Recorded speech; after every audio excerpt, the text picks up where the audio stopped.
Salom hammaga, yaxshimisizlar, charchamaysizlarmi? Bir kuni bog'chaga ketatsam, bir mashinaga chiqsam, mashinaning pastida pul turgan ekan. Meni qo'limda hozir aynan отпускаga chiqib, pullarimni ishlatib yuborib, pulsiz qolgan paytim Alloh meni bir sinadi. Va bu pullar olishga oldin vijdonim rosa qiynaldi. Va ular aslida soxta ekanligini keyin anglab yetdim. Va hozir shularni men yo'q bormoqchiman. Sababi kimdir qo'liga tushib qolmasin deb ularni yo'q bormoqchiman.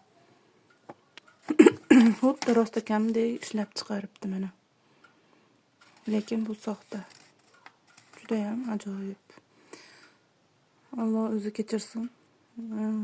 Soxta pul bo'lsa ham soxta pulligini bilmagandim men.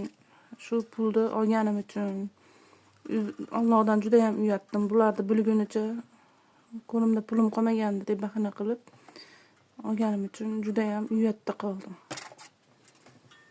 Allohim sinovingdan o'ta olmadim deb juda ham uyatda qoldim Alloh oldida.